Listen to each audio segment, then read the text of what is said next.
Welcome back, everyone, to the Marathon Alliance. We are Sum of Besties hanging out in the middle of the night.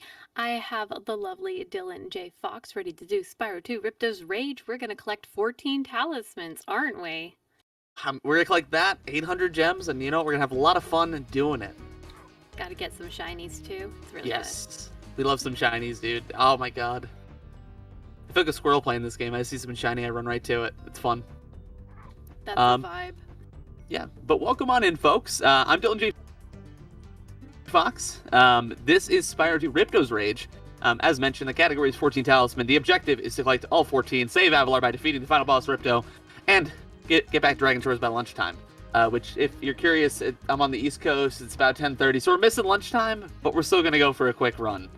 I'm basically ready to get going when you guys are. I want to make sure we get you guys as on schedule or ahead of schedule as we can. So, whenever you'd like to, feel free to go ahead and count me in. Yeah.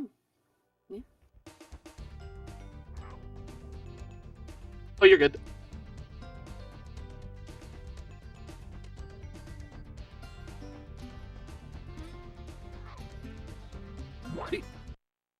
I didn't know if they were going to count me, and I apologize if I put you on the spot. That's okay. We're all good. We can make it work. All right, awesome. So, as mentioned, the objective of this category is to collect 14 talismans. And I also, in the time that we were loading in, I actually didn't even have my gameplay up in the monitor. I had the stream chat, so I didn't even have the game. I was just ready to go without even being able to see, which would have been really funny. So again, the objective: collect 14 talismans. They are the main, I would say, collectible in this game, but they're kind of not the main. The main is kind of a thing called an orb. But what collecting specifically the talisman enables you to do is open up the end of level portals and basically continue on through the first two boss fights, which are both Crush and Gulp. By doing this, you basically get to go to the final homeworld where we get to skip into the final boss. However, that's a good ways away. And we got a lot of game to play. So, in collecting the 14 talismans, one of our other primary objectives is to collect as many gems as possible, specifically focusing on the number 800, optimally collecting 800 with the most, ideal gems that we can. And by collecting that 800, we get to unlock 2 portals that we otherwise would not be able to enter. But those will come up much, much later, and I'll let you know when those are. So here... Oh, go ahead. Oh, I just also wanted to jump in really quick. You had a bid war? I do have a bid war. When is that closing? Is that... Whenever people want. Okay. So that's still open for now, but we have $10 currently towards wearing the onesie. So just to let you guys know that you guys can donate for that, whether he's gonna wear one or not. Yes. So I have a Spyro the Dragon onesie. I actually have it right here with me. If you guys would like me to put it on, or would like me to take it off, which I would love you if you told me to take it off because it's very warm at the moment. So I'm gonna be putting it on here, but I promise you I'm gonna be overheating soon. And if you love me, you'll have me take it off, and not in like, what am I doing? I just had a moment there. For anyone curious, I've been playing a lot of a category called 100%, and right there I was actually doing a lot of my mental movement. Swim route? No, this isn't swim route. So basically, I missed the trick of this level called Beetle Proxy, right? And that trick enables you to basically get straight to the end of level. It's a really big time save, but it's also one of the most challenging proxies in the run. Unfortunately, I did not hit it. It is what it is. We saw Shemp go for a few during his run as well. And they're somewhat challenging, and they vary in terms of difficulty. I would say Beetle is probably the most challenging in this run. However, I'm going to go ahead and put at least the top half of this onesie on, because putting on the whole thing in the middle of a run is not physically possible. Unless we're going to be here for a few days. But, there we go. I can already tell you I am insanely hot. And not in like the attractive way, but in the warm way. So please, donate money to have me take this off. And also, just in general, donate to this phenomenal cause, boys. Like, come on, we're raising money for a great cause, and we want people. We want to make sure that people are taken care of. We want to make sure that we are getting as much money towards this cause as possible as part of the Marathon Alliance, and it's a pretty big deal. So, just in general, I'm trying to remember, or trying to remind myself to not do 100%. But the trick of this game, the crux of it, if you will, is always going to be gems and talismans, getting them as optimally as I can, while simultaneously getting as much usage out of things like double jump, out of things like proxies, which I should probably explain what double jump is. So, if you've never played Spyro 2 before, you jump by pressing X, right? That's a pretty standard control scheme thing on like most of any PlayStation platformer. If you do square, you can charge. If you press the buttons in order like this, you can do a double jump. It looks something like this. This makes Spyro go a lot higher, and as the name kind of implies, works as a sort of double jump. This allows for like several sequence breaks in the run and different sequence breaks in the game. And just broadly speaking, I'm gonna leave this because I am not feeling that Sproder at all right now. It allows for the game to basically be broken in a million different ways. So normally you'd have to pay money bags, swim underneath here. In this case, we just double jump around. We go all the way around like this little pool. And now we're in the second half of Summer Forest. That is just one application of double jump where it breaks the game. There are an innumerable number more. But yeah. Once again, folks, please, and I'm begging you, please donate money and have me take this back off. I'll do something. I don't know what it'll be, but it'll be something. Alright. So here we're going to be seeing our first example of an in-level out of bounds. Well, not our first, technically our second. But we're going to glitch through this wall in Hurricos, hop on over here, double jump over onto this section, and then right here is where the end level would normally end. Thank you, Spyro. In casual gameplay, it probably takes you about 2 or 3 minutes to get here. In a speedrun setting, it takes you literally a hop, skip, and a jump. And then you are out and back in to the homeworld. So every homeworld in Spyro, every single one of the games has what's called a homeworld, contains a number of levels. Sometimes they're consistent. Spyro 1, they're consistent. Spyro 3, they're consistent. In Spyro 2, they're a bit variable. The first homeworld here, Summer Forest is what it's called. It has 6 levels and 6 talismans before we get to fight the first boss. And through getting all of them, we get to fight the boss, then move on and get the other 8. And then, of course, we get 14, and that's basically it, right? Here, we're going to be doing a trick called Turtle Proxy, which, longtime viewers of mine will know is my favorite proxy in the game, and that's not a lie, I promise.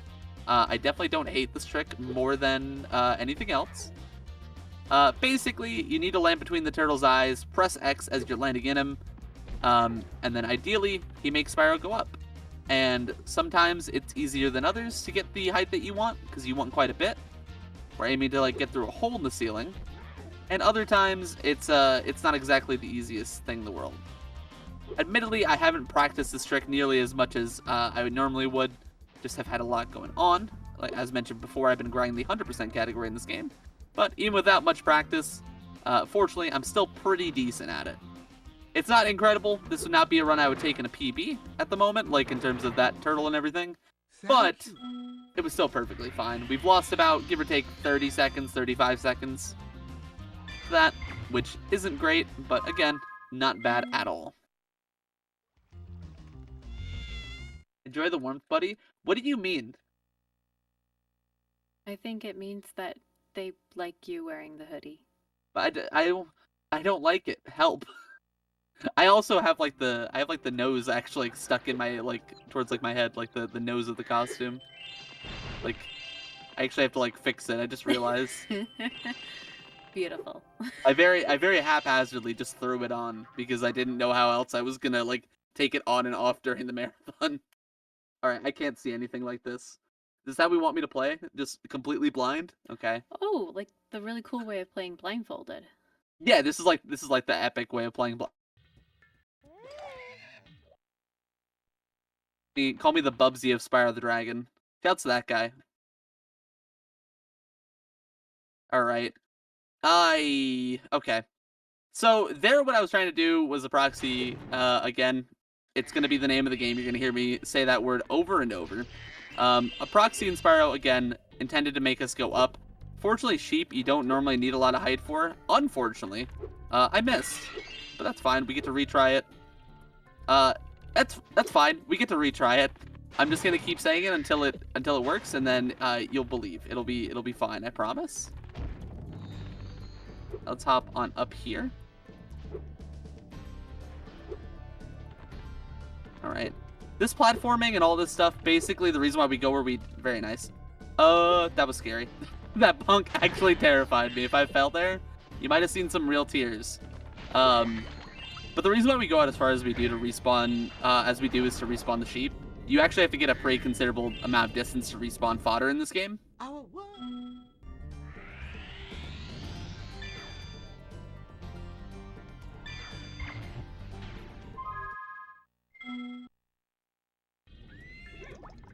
Remember, folks, even if the donation tracker is down, donations are still going to be like counted and stuff like that. Please, please, please be sure to get your donations in and stuff like that as much as you can. Support Project Hope in this phenomenal cause, which, funny, if you'd like to. This boss fight's a little bit boring. I'm just going to be doing some damage abuses and more or less killing him casually. So if you want to talk about the charity and everything, talk about like some of the incentives we have coming up, feel free. Absolutely. So just to give you guys a quick summary, Project Hope is a global health and humanitarian organization that believes in the power of hope. During disasters, conflicts, and health emergencies, we bring medical aid, provide mental health support. I needed a second to think about that. Equip clinics, help new mothers with limited access to care, and more. So again, I've mentioned this earlier, $5, or I'm not sure, it says $5, but we are accepting it in euros, so there might be a currency conversion there, but can give a thermal blanket to an earthquake survivor to help them from freezing cold. $10 can provide mental health and psychosocial support to a family. $50 can provide emergency medical supplies to meet the needs of 67 people for 1 month, and so much more. So if you guys are able to, once we get the tracker fixed, in the meantime, yeah, definitely let's take a look at, some of the incentives we have coming up. We have a lot going on with the other marathon blocks, and we will be around for round 2 as well. So there are plenty of incentives and bid wars that you guys can support even later, even if we're just gonna watch Dylan slowly melt from What's Dragon's happening? breath. Yeah. It's so warm. Like, I very notoriously do not do with heat well. But you know what? We're heading to Crystal Glacier. We're gonna cool right off. So that was Crush. Anyone curious? It is probably the most nothing boss fight in the game. Whenever I'm doing runs, I like to run ads around then, just because specifically, it is quite literally nothing. Like the boss fight, you almost always lose a negligible amount of time or save a negligible amount of time, and you'll almost never do anything catastrophic to where you're quote gonna lose the run. It's happened before for sure, but it's not it's not like a consistent thing. It's not an exciting part of the run. But what is exciting was that cool like little Sproder you just saw, which is a mechanic we're going to talk about more later, as well as this snowball proxy. Almost, that stinks. I got a very low one, but I still almost made it work. I just didn't turn quick enough.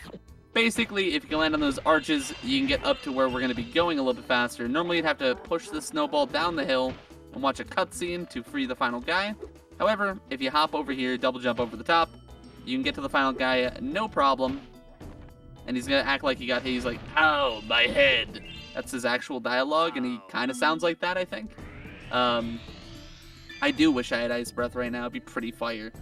And yeah, that's Crystal Glacier. I would say Icy Peak. I always confuse the ice levels in games, and Spyro is no exception. Despite the fact that I pretty much exclusively play Spyro 2 at this point, I will still call this every level games because of who I am as a person. And out of the cold into the fire into Scales Badlands, the sister level to Crystal Glacier. If you're not familiar with Spyro 2 in particular, it has a lot of what I would call quote sister levels. where particularly, like, you kind of have the same exact NPCs, except for this one is in more of like a hotter climate. The other one before was in the colder climate. You also have warring factions in Breeze Harbor, as well as Zephyr, which we will enter in later. In addition to that, you even have Fracture Hills and Magna Cone, which both feature fawns and satyrs, as well as the Earthshaper enemies. And it really helps tie these worlds kind of together and give them kind of a greater aspect of lore and stuff like that. And just in general, it adds like a lot of flair. So we're going to be going into Breeze Harbor now. We're not really going to see the enemies too much in this level, because we're pretty much just going to hop right to the end. But yeah, there's one of the Breeze Builders right there. One of the NPCs, Squawk, I think his name is. And then there's these enemies there in these like little buckets. And they're very notoriously pretty funny little guys. They're like just hopping around in buckets. They're chilling. Oh, but that one was Squawk. Sorry, I forgot which NPC was which. Thanks for And yeah, so they're at war, and now we leave them. So in the game's canon, you actually fight for both sides of the war, and Spyro is actually canonically a war criminal, if you're not aware, which I think is really funny. I think it's really funny that Insomniac wrote that and made that an aspect of the game. As it's just not something like I think anyone as a kid would even have like thought to pay attention to. Anyway, oh, go ahead. Oh, I was just gonna say I certainly didn't. Yeah, he fights for both sides. You know, he brings the Zephyr people up, and then he hops to the other side, dude. I honestly can't believe Spyro would play like that. So what we just did there is one of the biggest tricks in the run, I would say. I've been playing this category for give or take 4 years, so for me it's nothing new. But to a lot of folks, what I just did is called the climb skip, and it's one of the most challenging entry points for this speedrun. It's a series of semi-difficult jumps, which at any point you can just fall and lose like 40 seconds. It's insanely difficult, insanely challenging, but fortunately, again, I'm pretty well seasoned at this game by this point. And you do it in basically every single Spyro 2 main category, so you do get a lot of practice if you choose to run this game. That was getting on top of Breeze Harbor was literally the thing that caused me not to run Spyro 2. Didn't matter what it was. I was like, okay, this is the end. It's tough. I mean this when I say it. I probably put like well over like 20 hours into learning it for the first time. It's very challenging, but you know, you keep at it, you'll get there. And listen, Bunny, I'm just saying, I know we're on hosting and doing runs right now, but if you want to learn after this, I am more than welcome, or more than willing to welcome you to the Spyro community and help you learn. I'll teach you myself. I mean, we can see. Fun fact about me is that I did get like one-on-one tutoring to learn the Sly 1 speedrun, and then I never ran it. So wait, who taught you? Oh my god, this was like in 2014 because I'm old. So it was. Oh my god, what is the username? It's been years. What do I think it began with a H. Okay, I was going to say if it's Gehis. Oh no. No, okay. Yeah. He was the one who actually taught me recently. I actually just like a few weeks ago learned Sly 100%. Yeah, I did have Mikkel was like, oh, if you need help getting back into it, and that was of course years ago still. It was like a year or two later. I was like, yeah, okay, great. And then I was like, my PlayStation is for prettiness, not for speedruns. Listen, I get it. I totally do. Sly is hard. Like, yeah. I think I didn't finish the last boss fight for the speedrun or something like that. Some of the tricks in that boss fight are very, very challenging. But no, just to talk to you and also just talk to everyone watching about it a bit, like the Spyro community in general, I will tell you, very willing to teach people and get people into this. I've been active in it like for 4.5 going on 5 years. I started with Spyro, and I've pretty much never like broken away from it. That's honestly probably as long as I have not been in Spyro streams. I know a lot of the old players, and I have... Oh, like Chris and stuff. Yeah, Chris, Katie. Boom. Yep, Katie. Yeah, Shanagar. Mm-hmm. Yeah, I watch all the old peeps and all that. And so I definitely have had access to some of the tutorials and stuff, but yeah. No, I get you. I will say we do have a lot of great resources now. I believe 14 Talisman, the category I'm currently running, has an awesome guide that was made by a fellow runner by the name of Grapevine. And he put like a lot of work into it, made it as beginner friendly as possible. But yeah, if you guys are interested in running the Spyro game, be sure to check out the Discord, join that. Feel free to message me personally if you'd like to.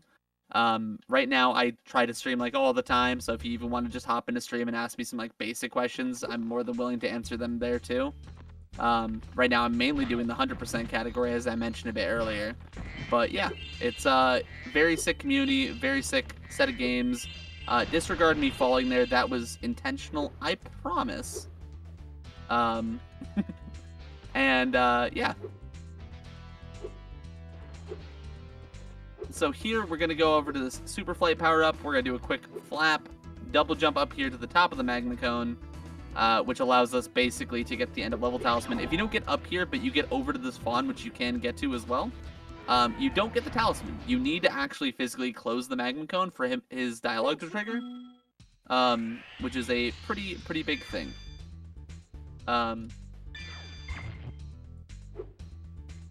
Okay.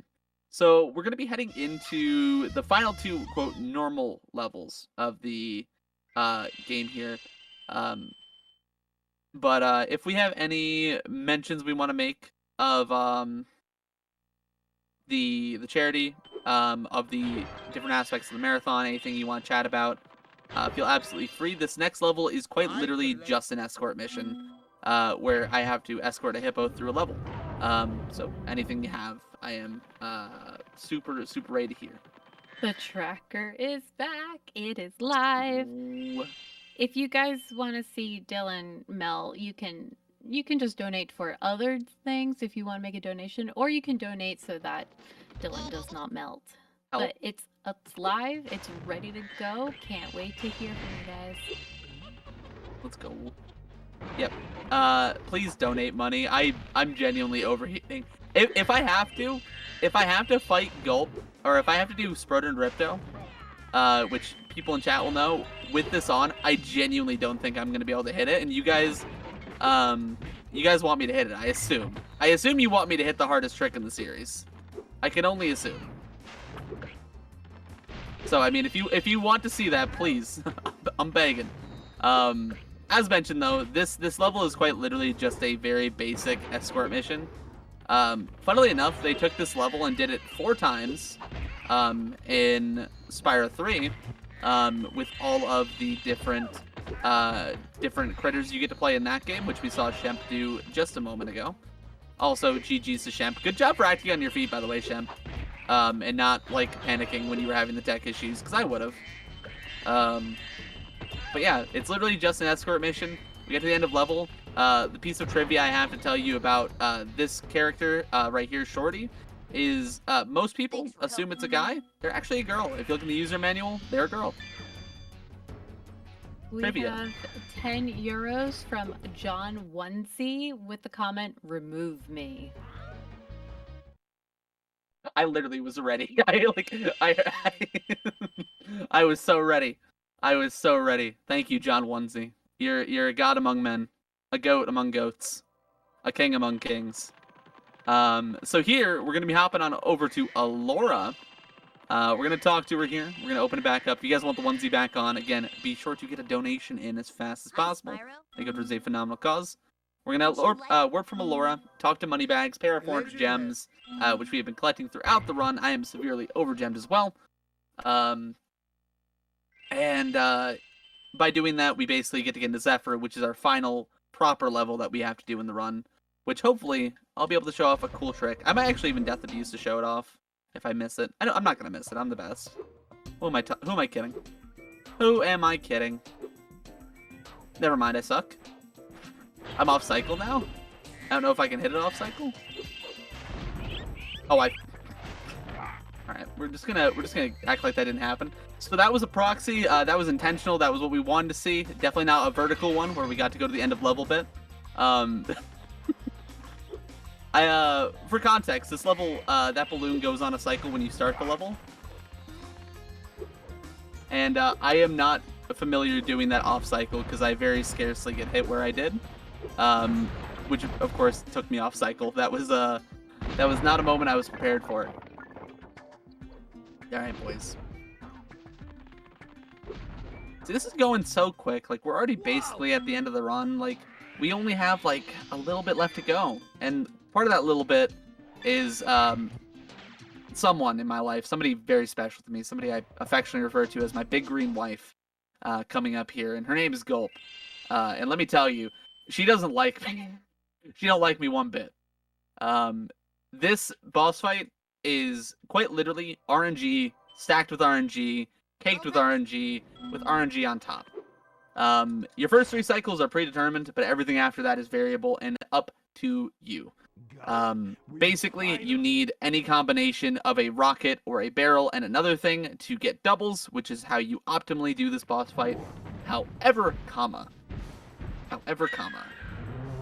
I have very notoriously had the worst gulps of anyone in the top 10 of this category. And even in just general, I think I have notoriously the worst gulps in Spyro 2. However, we start with the double barrel, which does actually give us a very good chance at pulling out a decent gulp, or a good gulp, I would say. And then we get a double rocket. Those are predetermined. And now here's the part where all of the RNG comes in. So these pterodactyls are going to drop random weapons from the assortment of bombs, barrels, and rockets. And this time it worked out nicely. We got a barrel and a rocket. We basically just don't want to see triple rocket or triple bombs, rather, and or basically what I would call non-convertible doubles. You can also technically get triple hits in this boss fight. However, it is very, very challenging. And there is a triple bomb, boys. As I mentioned, it is something that just happens from time to time. We got 10 euros from Jane Onesie with the comment, "Put me back on." Jane, we're gonna have some words, and I'll get on here in a second. You and I, we're gonna have a couple words after this. However, I have to finish up with some words towards my big green wife. I love you, honey. It's always wonderful seeing you. But as soon as this next egg drops, I am going to absolutely smash it into Gulp's head. Goodbye. Oh, we're putting it on. Where's the head? I don't know where the head is. I also need to skip a cutscene. You lost the head. I lost the head. It's over. Go. I think I finally come up with a way. Thank you, Professor. There we go. And then I think I've finally come up with a way to... Okay. So we have the onesie back on. This will inhibit my ability to Sproder into the Ripto, which, context, again, it's the most challenging trick in the entire Spyro series. There is not an ounce of energy in my body that can express any other feeling about it. There has not ever been a trick I have dedicated over 60 hours to without hitting a single time. It is quite literally that difficult. And I went from that. I've grinded it probably for about another 300 or so hours since. And I now do it in every single category I play. And I am the probably at least second most consistent person at it. I think I have about like a 60% average at it. Which, of course, now that I say that out loud in a marathon setting, I'm going to miss it 46 times. Folks, listen. I had it off for like 3 minutes. It wasn't enough. We need another dono in here to get this off, fellas. Very nice. We have 10 euros from Joe Onesie saying, "I miss the floor. Remove me."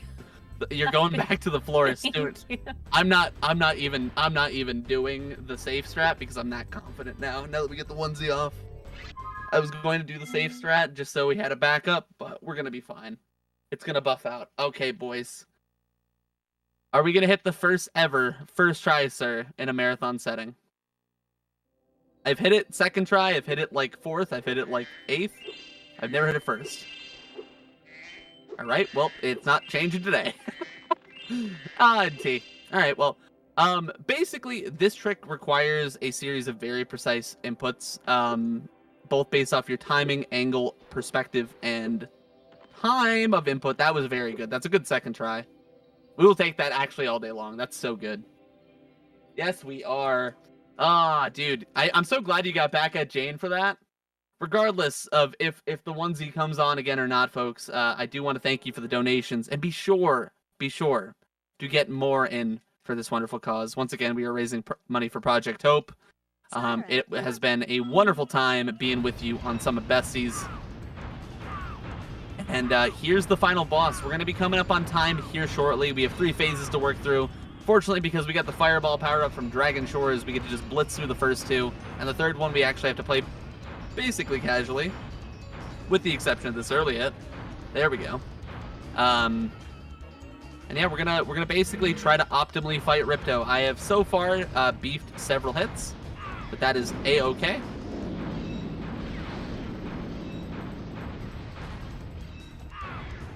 And we have 3 more hits to go. I forget that he doesn't go on that. Okay. He's gonna go around the castle, that's fine. That is perfectly a-okay.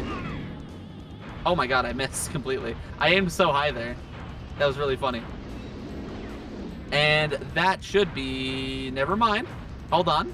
And time. Yep, that is Spyro 2 Ripto's Rage. I've been DylanJayFox. Folks, thank you. First and foremost, thank you guys so much for the donations. Thank you guys for being here. Thank you guys for hanging out with us. And thank you guys for supporting Sum of Besties. I heard about this marathon via Augie, as well as Ashriel, who I believe is one of the organizers with you guys. And just in general, it's a really cool idea. I like the concept. I like the name a lot. Because speedrunning is about the friends we make. Speedrunning is about the relationships we craft. And it's about the amount of time that we all put in to make this entire space as good as we can. And through that, right, we have this awesome marathon as part of the Marathon Alliance going on. So please, if you're here already, drop them a follow. Be sure to drop the other marathons a follow. And be sure to support the whole event as we raise money again towards Project Hope. If you guys would like to catch me wherever you'd like to see me, my name is DylanJayFox. You can catch me, I think my name's on screen, same spelling everywhere. You can catch me on Blue Sky, Twitch, even on YouTube. And also, if you guys would like to check out my marathon, it's called USC, Ultimate Speedrun Championship. I host it alongside my best friend, Shemp Official, there in the chat room. It's awesome. It's built off of comedy and fun stuff. So if you thought this was a bit of fun, you'll catch even more right around there. But we got a lot more fun for this marathon going on right now. Once again, thank you guys for having me. It has been an absolute pleasure. And please, once again, get your donations